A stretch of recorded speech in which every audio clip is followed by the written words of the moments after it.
Welcome back, Focus Learners. Today, we're jumping straight into a totally fascinating timeline. We're going to track how human athletic pursuits evolved from the brutal, mud-soaked battlefields of the medieval era all the way to the highly structured philosophical playing fields of the Renaissance, and eventually to the sports we all know and love today. To kick off this explainer, we're using medieval to Renaissance sports as our guide. Now, keep in mind for these first few minutes, the games we're talking about, they weren't just weekend hobbies. Back in the age of chivalry, these athletic pursuits were literally high-stakes practice for war. It was all about survival. Here's our quick roadmap for today. We're going to cover the birth of the tournament, the lethal arts of archery and swords, that huge Renaissance shift where mind meets body, massive festival pageantry, and finally, our modern sporting legacy. All right, Section 1, the birth of the tournament. Going from chaotic battle training to chivalric spectacles. So, to really wrap our heads around this era, we've got to talk about chivalry. And no, it wasn't just some polite rule book for holding doors open. It was a complete way of life. Chivalry championed honor, virtue, and noble ideals. It literally permeated every single aspect of a knight's world. And it was this exact philosophy that took brutal, chaotic combat and elevated it into a virtuous, highly regulated sporting display.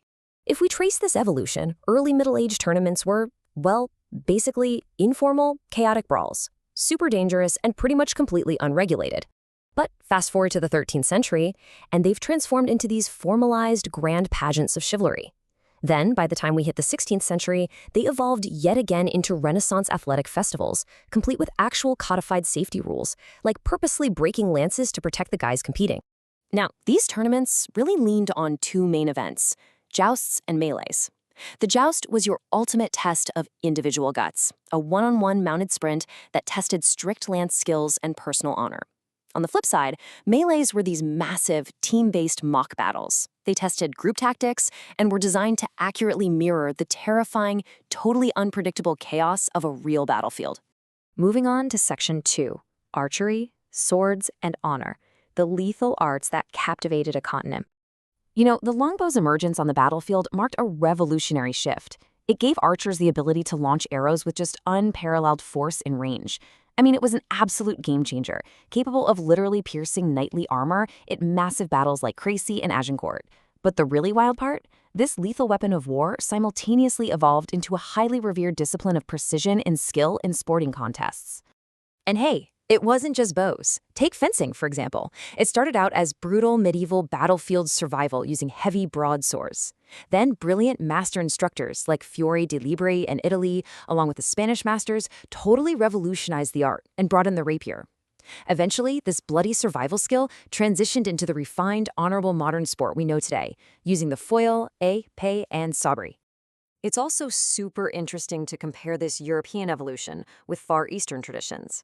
Over in Europe, martial arts were heavily driven by armored knights, broadswords, and very structured, codified fight manuals.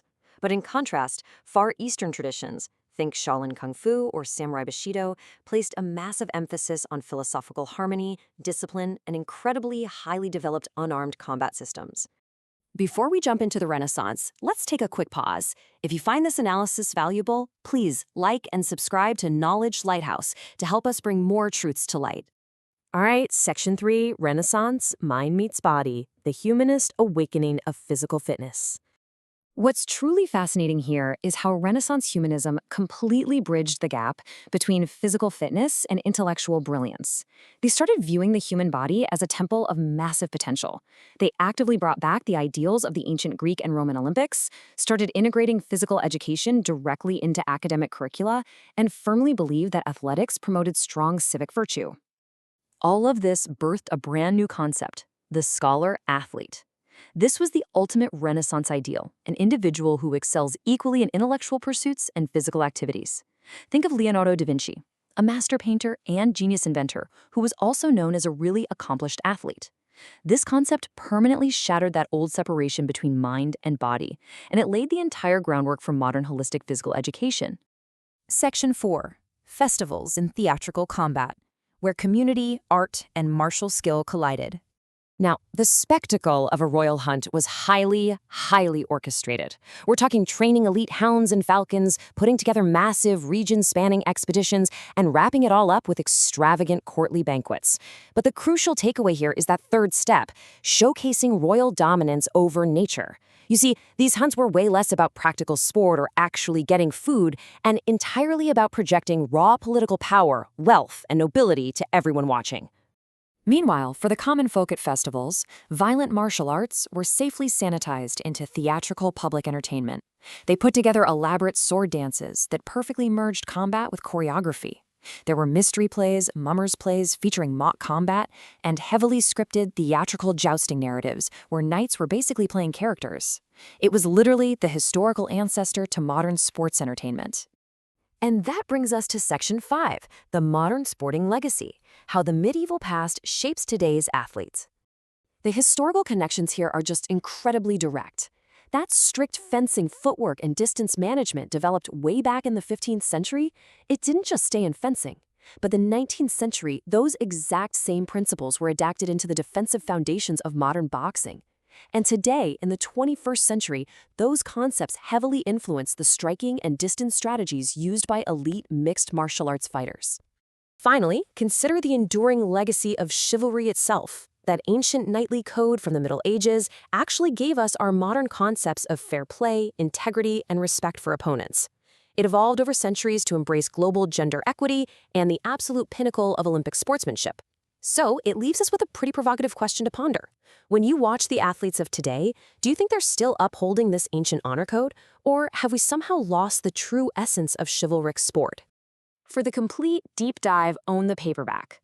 Get your high-quality paperback edition on Amazon via the link in the description. Add it to your collection today. Please share this video and check the description for more.